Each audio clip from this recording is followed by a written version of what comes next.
You know, so this is the lecture on Hitler, the rise and consolidation of power. It goes right with the chart that you guys just used in your breakout rooms. I hope this makes sense. I'm going to break it down. My hope is that you guys have really power mapped. You've thought about this. Remember, guys, it's so important for you to power map right now. It's probably the most important time because as the AP test comes closer, we're going to have so little time to really review. So you need to make sure you know this stuff. Let's go and get started. All right, guys. Hitler's early steps towards power. I just hope you guys noticed those interesting things. You know, he got rejected when he was in Vienna from that school. He thought he was a great artist. He wasn't a bad artist. If you want to see some of his work, just Google it. He's not a bad artist. The problem was he was an impressionist, and the impressionist era is over with. So his art was outdated. So he's rejected. Well, but unfortunately, he's gonna be in that social Darwinist idea, and we're gonna see how that plays out a little bit later. You should have noticed that he really found his place in World War One. He loved being part of the German army. When the war broke out, he left Austria, joined the German army, got caught up with that social Darwinist thing. He really believed that Germany alone was the greatest country, and he was devastated when it ended. And at the outcome of it, he got decommissioned. He's no longer a soldier, and that's when the Nazis found him and they convinced him, you're not a loser, they're losers.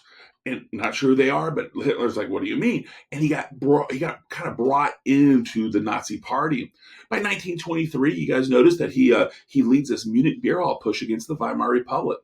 1923, this is the height of hyperinflation and the Ruhr crisis. Hitler clearly blamed the democracy. He was kind of under the leadership there was other leaders there. But when he gets arrested, this is a turning point because in prison he writes Mein Kampf, or My Struggle. This is his quote unquote autobiography, but it's more about how he is a microcosm. And the whole point was when they're going to start publishing this book, the whole hope is that when people read it, when they read My Struggle, it's not Hitler's struggle, it's my struggle, and Hitler solves my struggle. And I want to point out, Hitler is ideologically driven. There's things about him that kind of are contradictory, but he's always going to be ideologically driven. He's all about social Darwinism and Aryanism. In Mein Kampf, this is like that Houston Stewart Chamberlain's foundation of the 19th century, just on steroids. This is a really horrible book. It's a racist book. It's about how Germany has been denied their greatness. It's the French, it's the Versailles, and it's the Jews. Those are the people's faults, and we can't wait to get revenge upon them. So, kind of kicking that social Darwinism. A Lebensraum, living space. This becomes his major push about that social Darwinism, the great German nation, the Aryan inheritors.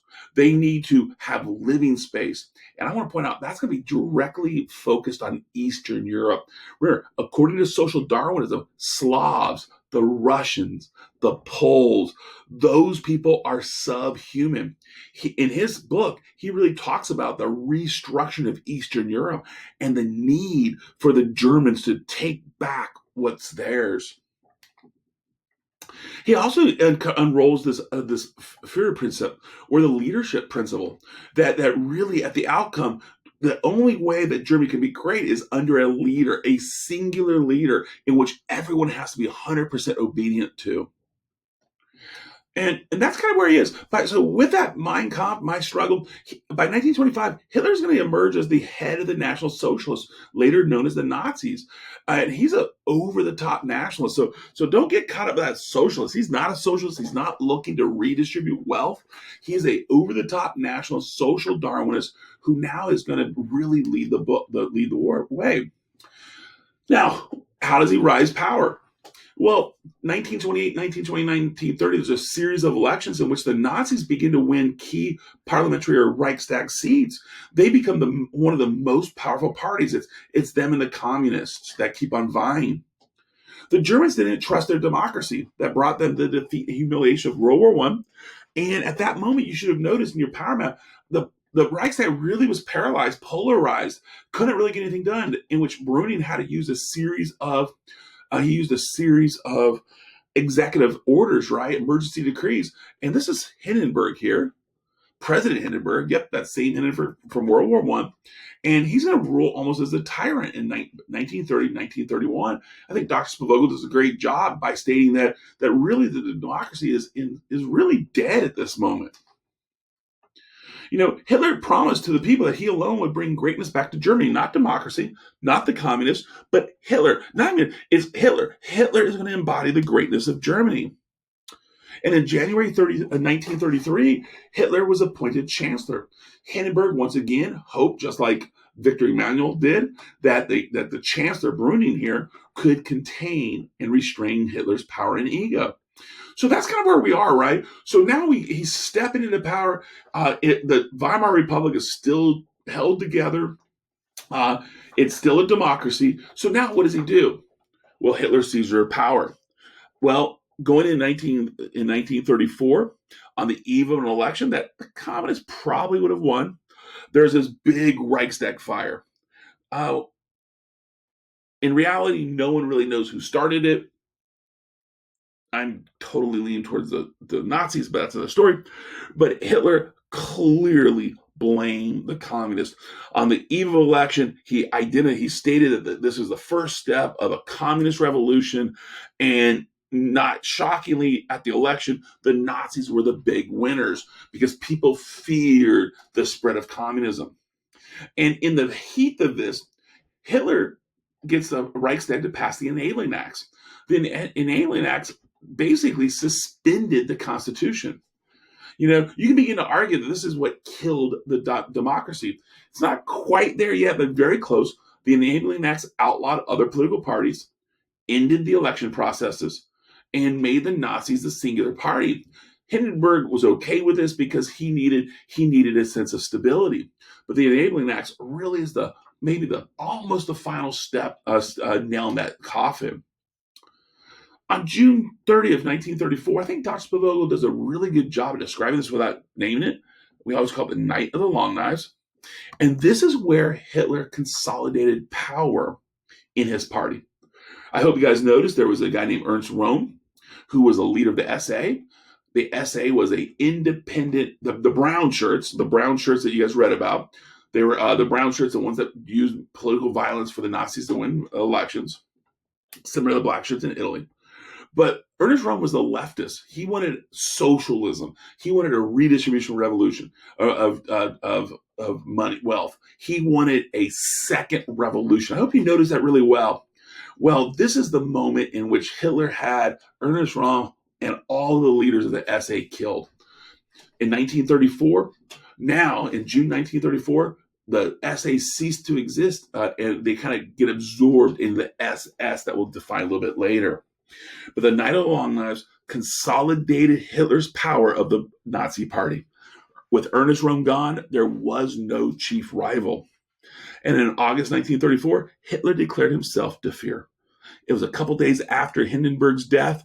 There's no president, so now as chancellor, he declared himself Der Führer. And here we see the a piece of propaganda, really kind of romanticize Hitler. He looks powerful, he looks strong, pretty much stuff that he's really not. So now he begins to consolidate power immediately. And what do we see here? We see mass politics, mass demonstrations, where he utilizes mass spectacles that created to create these rallies. Look at this, Pat. These are thousands of people at a mass spectacle in which he's using to demonstrate this power, this movement, mass spectacles. Economic expansion is used here. But I want to point out the public works had already begun before Hitler became in power, but he takes credit for it. The Autobahn, that Autobahn is the world-renowned freeway in which you can drive with no speed limits. You have to drive over 100 miles an hour in certain parts of them, or your car will slide. But it's this greatness.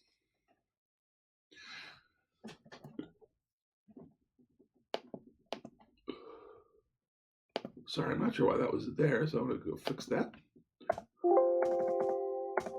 He controlled labor, and this is where he's clearly not a communist.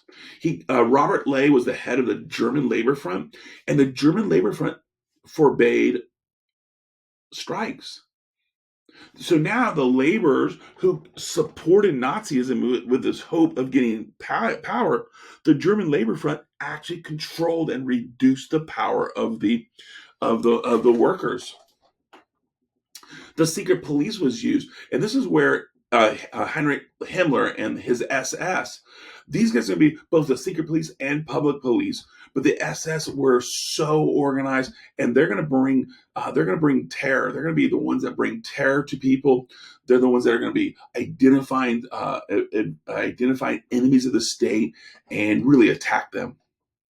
He's going to use Hitler Youth, which was so much more successful than Mussolini's youth. The cult of motherhood, very similar to Mussolini, but this cult of motherhood is really rooted into the heart of what conservative Germany is. What is a new woman, and what is a good woman? And a good woman is not that new woman. He rejected the flappers and the promiscuity that they were talking about, the bad music. They needed the women to be good mothers, and he begins to reward mothers who get married and have children. And there's this guy named Joseph Goebbels, sorry, there should be a little dots over him, Goebbels, and he becomes the chief propagandist. And this propaganda is really about Hitler, about power, about the Third Reich, about the Third Reich's going to last 1,000 years, kind of what that is. And they're convincing people. They actually create even a movie called the Nuremberg Rallies, or that's really about the rise of Hitler, which again, very powerful stuff. But by the time we get there, that's the idea in which they have power. In this Aryanism, you have to understand he creates the Jews as the domestic enemy. This dates all the way back to his teenage years, his childhood in Vienna with Alfred Stoker and Luger, all this anti-Semitism. But he truly believed that, I think in his heart of hearts, that the Jews alone were these obstacles. Ideologically, these were the obstacles for progress. And so you need to know, Nazism is anti-Semitic with the promise to purify the Aryan race. Almost immediately when he gets power, April 1st, 1933, there's a boycott of Jewish businesses. Good Germans would not go to Jewish businesses. Almost immediately, all Jews were removed from civil servants. There could be no Jewish government worker because you can't trust the Jews. It kind of reminds me of the Dreyfus affair in France. The Nuremberg laws in 1935 took citizenship away from the Jews. So even if a Jew had been a citizen of Germany family for 10, 15 generations, let's just say, or since 1871, let's say, since 1871, their family's been in Germany. Well, they're stripped away, which is way crazy because remember, Adolf Hitler was born in Vienna. He wasn't German. And yet he identified himself as more German than these Jews. And they're going to place harsh restrictions forbidding marriages between Germans and Jews. All Jews have to wear a Star of David. Their businesses have Star of David. They really have to out themselves. And this leads to the worst of the worst. Kristallnacht, or the night of the broken glass, occurred on the evening of November 9th into the 10th. The photograph behind us is a synagogue that has been destroyed. This is the largest pogrom in European history, where the German resources are used to attack Jewish homes, Jewish businesses, and Jewish synagogues. And I do encourage you to kind of Google images to really understand the violence that was going on here. And the whole thing here is the whole point is that we have to put pressure. We have to reduce the Jews. The Jews are our enemies. Get the Jews. And by the end of 1938, the slogan "immigrate or die" became kind of, hey, Jew, do you want to die or do you want to leave? And now all of a sudden there's this big pressure for Jewish immigration. If World War II doesn't start, I think most of the Jews would be able to immigrate out. But once World War II, that's going to end because Hitler needed a domestic enemy. And we'll talk more about that later. So by 1938, Hitler had consolidated power both in his party and his state. Right? We saw that. We saw the Night of the Long Knives. We've seen it with the Enabling Acts. We saw it with the death of Hindenburg, where he declares himself the Führer. He convinced the Germans that he represented their great future, the Third Reich. And he alone, you remove him, you remove your greatness. And this is that cult of personality. He alienated the Jews as the enemy of the state. So when we look at this, he's done a job who alienated the enemy, alienated minorities, alienated the communists, consolidated power, and now he's ready to lead Germany into the next era. And we're going to see more about how this plays out later. I do hope this lecture makes sense, and I hope you guys have a great day.